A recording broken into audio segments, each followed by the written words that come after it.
ವ್ಯಕ್ತಿಯೊಬ್ಬ 10 ವರ್ಷಗಳ ಕಾಲ ಜೊತೆಗಿದ್ದ ಪ್ರೇಯಸಿಯನ್ನ ಆಕೆ ಮುಸ್ಲಿಂ ಎಂಬ ಕಾರಣಕ್ಕೆ ಹತ್ಯೆ ಮಾಡಿದ ಘಟನೆ ಹರಿಯಾಣದ ಫರೀದಾಬಾದ್ನಲ್ಲಿ ನಡೆದಿದೆ.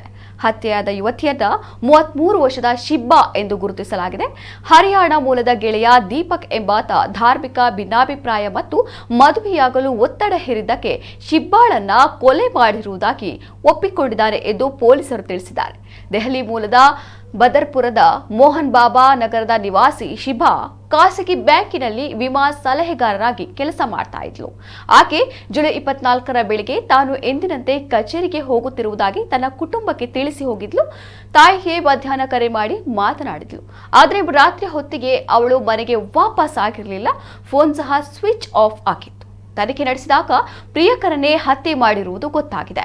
ವಿಚಾರಣೆಯ ಸಮಯದಲ್ಲಿ ಮಹಿಳೆ ಮದುವೆಗೆ ಒತ್ತಡ ಹೇರುತ್ತಿದ್ದ ಕಾರಣ ಕತ್ತು ಹಿಸುಕಿ ಆಕೆಯನ್ನ ಕೊಂದಿದ್ದಾಗಿ ಒಪ್ಪಿಕೊಂಡಿದ್ದಾರೆ. ಅಲ್ಲದೆ ಆಕೆ ಮುಸ್ಲಿಂ ಆಗಿರುವುದರಿಂದ ಸಂಬಂಧವನ್ನ ಮುಂದುವರಿಸಲು ಇಷ್ಟವಿರಲಿಲ್ಲ ಎಂದು ಹೇಳಿದ್ದಾನೆ ಎಂದು ಪೊಲೀಸರು ತಿಳಿಸಿದ್ದಾರೆ.